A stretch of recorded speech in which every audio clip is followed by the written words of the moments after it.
मेरे दोस्तों, स्वागत है आप लोगों का मेरे इस जबरदस्त रिएक्ट के इस सीरीज में।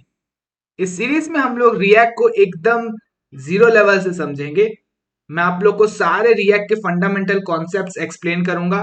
साथ साथ आप और मैं मिलके मस्त मस्त प्रोजेक्ट्स बनाएंगे। उसके साथ साथ हम लोग सारे इंटरव्यू क्वेश्चंस भी डिस्कस करेंगे। तो आपको कहीं भी बाहर से रिएक्ट सीखने की जरूरत नहीं है। इस प्लेलिस्ट में हम लोग सारी चीजें कवर करने वाले हैं। यस, तो मेरा नाम है मुकेश। चलो शुरू करते हैं कोडिंग। अच्छा, अब कोड पार्ट में जाने से पहले सबसे पहले ये पता होना चाहिए हम लोगों को रिएक्ट एग्जैक्टली क्या है, क्या रिएक्ट के फायदे हैं, हम लोग को सीखना क्यों है ऑन द फर्स्ट प्लेस। चलो इसको थोड़ा सा समझते हैं। तो रिएक्ट जो है वो एक जावास्क्रिप्ट लाइब्रेरी है जिसका यूज करके हम लोग यूआई क्रिएट करते हैं वेबसाइट का। यूआई मतलब फ्रंट एंड पार्ट क्रिएट करते हैं वेबसाइट का। तो रिएक्ट एक फ्रंट एंड जावास्क्रिप्ट लाइब्रेरी है यूआई क्रिएट करने के लिए।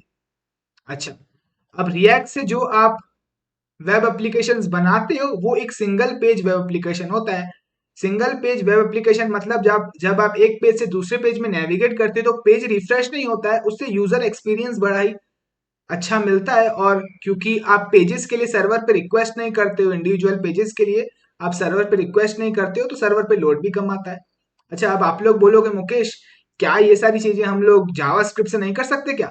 हम लोग प्लेन एचटीएमएल जावास्क्रिप्ट से कर सकते हैं कि नहीं? तो इसका आंसर है यस। आप सारी चीजें जो रिएक्ट से कर सकते हो वो आप प्लेन एचटीएमएल और जावास्क्रिप्ट से कर सकते हो, बट उसमें आपको लाइन ऑफ कोड ज्यादा लिखना पड़ेगा, ज्यादा एफर्ट्स लगेंगे। तो कोई भी लाइब्रेरी और फ्रेमवर्क हम लोग इसीलिए यूज कर रहे हैं ताकि हमारे एफर्ट्स मिनिमाइज हो सके और हम लोग मिनिमम लाइन ऑफ कोड लिख के कोई भी फंक्शनैलिटी को अचीव कर सके। यस, इसके अलावा रिएक्ट में आप रीयूजेबल कंपोनेंट्स बनाते हो। दैट इज कि आप एक बार कार्ड कंपोनेंट बनाओगे और आप उसको मल्टीपल टाइम रीयूज करते जाओगे अपनी नीड के हिसाब से।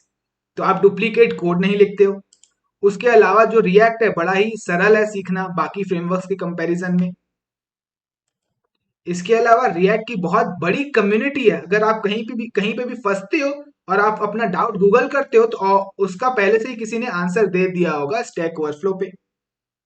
अच्छा, इसके अलावा रिएक्ट आप एक बार सीखते हो और वही सेम स्किल आप अप्लाई कर सकते हो मोबाइल ऐप बनाने में। यस, तो आप एक बार सीख रहे हो चीज और वही सेम स्किल आप मोबाइल ऐप बनाने में अप्लाई कर सकते हो रिएक्ट नेटिव का यूज करके। तो ये भी बड़ा अच्छा फायदा है रिएक्ट का। और सबसे इंपॉर्टेंट फायदा है कि रिएक्ट से जो आप वेबसाइट बनाते हो वो बड़े ही फास्ट होते हैं क्योंकि रिएक्ट यूज करता है वर्चुअल डॉम। अच्छा, अब इंटरव्यू में मान लो अगर आपसे पूछा जाता है कि भाई रिएक्ट के क्या फायदे हैं, तो आप ये फायदे तो बता दोगे। उसके बाद में जब आप इंटरव्यूअर को बताओगे कि भाई रिएक्ट यूज करता है वर्चुअल डॉम, तो इंटरव्यूअर आपसे जरूर पूछेगा कि ये वर्चुअल डॉम क्या चीज है। तो चलो इसको थोड़ा सा समझते हैं वर्चुअल डॉम क्या चीज है। अच्छा, अब ये वर्चुअल डॉम को हम लोग एग्जाम्पल के थ्रू समझते हैं। तो उसके लिए सबसे पहले आपको कंपोनेंट्स क्या है वो पता होना चाहिए। तो कंपोनेंट्स आने वाले वीडियोस में हम लोग एक्चुअली में और डिटेल में समझेंगे कंपोनेंट्स। बट कंपोनेंट्स जो होते हैं वो आपके एप्लीकेशन के बिल्डिंग ब्लॉक्स होते हैं। तो आप अपने बड़े एप्लीकेशन को ब्रेक डाउन करते हो कंपोनेंट्स में। फॉर एग्जांपल, आपकी वेबसाइट में हेडर होगा वो अब एक कंपोनेंट हो सकता है, फुटर होगा वो एक कंपोनेंट हो सकता है। तो यहाँ पे मैंने ए बी सी डी करके कंपोनेंट्स बनाया। तो रिया क्या करेगा, उस आपके सारे कंपोनेंट्स का ट्री क्रिएट करेगा एंड वो कैसे एक्चुअल डॉम में दिखेगा उसकी एक कॉपी क्रिएट करेगा और उसी कॉपी को हम लोग वर्चुअल डॉम बोलते हैं। अब लेट्स से आपका एप्लीकेशन पहली बार रेंडर होने वाला है ब्राउजर में। ऑलराइट, तो आपका application for the first time render होने वाला है ब्राउजर में। तो क्या होगा, तो जो वर्चुअल डॉम रिएक्ट ने बनाया है उसको कंपेयर करेगा रिएक्ट ओल्ड वर्चुअल डॉम के साथ। अब पहली बार आपका एप्लीकेशन रेंडर हो रहा है ब्राउजर में, तो ओल्ड वर्चुअल डॉम में तो कुछ है नहीं। तो रिएक्ट एज इट इज जो वर्चुअल डॉम के अंदर कंटेंट है, जो वर्चुअल डॉम ट्री है, एज इट इज इंजेक्ट कर देगा एक्चुअल डॉम में।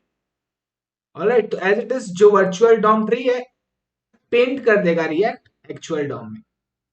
यस, अब ये तो पहली बार आपका एप्लीकेशन रेंडर हुआ इसीलिए पूरा पूरा जो ट्री है वो पेंट हो गया, आपका जो वर्चुअल डॉम ट्री है वो पेंट हो गया एक्चुअल डॉम में।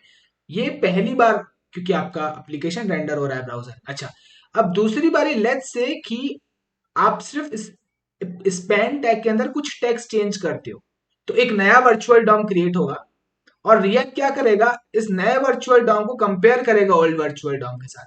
फिर रिएक्ट को पता चलेगा ओ ये स्पैन नोड में चेंज हुआ है, दैट इज इसमें कुछ टेक्स्ट चेंज हुआ है।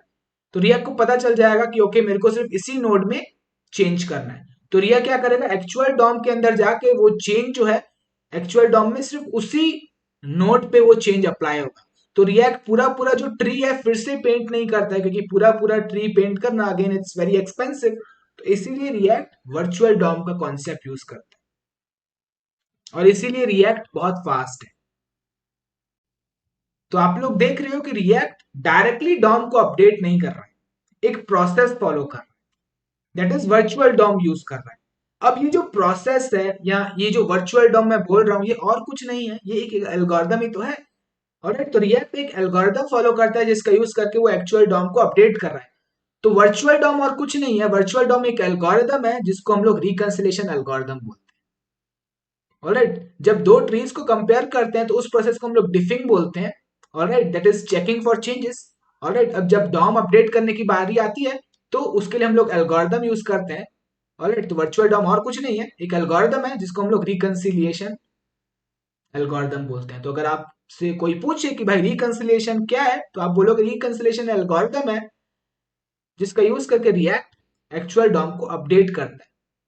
और वर्चुअल डॉम जो होता है उसी को रिकंसिलिएशन एल्गोरिदम कहा जाता है। अच्छा, अब आप रिएक्ट सीखने जा रहे हो तो उसके कुछ प्रीरिक्विसाइट्स भी है। प्रीरिक्विसाइट्स ये है कि आपको बेसिक एचटीएमएल सीएसएस जावास्क्रिप्ट आना चाहिए। अब एचटीएमएल सीएसएस तो आप यूट्यूब में कोई भी क्रैश कोर्स से सीख जाओगे, उतना डिफिकल्ट नहीं है। बट जो जावास्क्रिप्ट जो लैंग्वेज है ये इसको समझना is very time taking, right. इसको समझने में आपको बहुत समय लगेगा। तो जितना आपको रिएक्ट के लिए चाहिए जावास्क्रिप्ट उतना मैंने एक वीडियो में एक्सप्लेन किया, अराउंड 2 आवर्स का वीडियो है। अगर आपको जावास्क्रिप्ट नहीं आता है तो आप इस वीडियो को देख सकते हो, आता है तो बड़ी ही अच्छी बात है, अगर नहीं आता है तो आप इस मेरे वीडियो को देख सकते हो जिसमें मैं जितना रिक्वायर्ड है जावास्क्रिप्ट रिएक्ट के लिए उतना ही एक्सप्लेन किया। इसके अलावा मैंने एक और प्लेलिस्ट भी बनाई है जिसमें मैं एडवांस कॉन्सेप्ट्स एक्सप्लेन कर रहा हूँ जावास्क्रिप्ट के, जो इंटरव्यूज में यूजुअली पूछे जाते हैं। तो अगर आप इंटरव्यू की तैयारी कर रहे हो तो ये प्लेलिस्ट बहुत इंपॉर्टेंट है। तो इन दोनों प्लेलिस्ट के मैं आप लोग को डिस्क्रिप्शन में लिंक दे दूंगा, वहां से आप सीख सकते हो। तो बस इस वीडियो के लिए इतना ही, मिलता हूं आप लोगों से फिर मैं नेक्स्ट वीडियो में।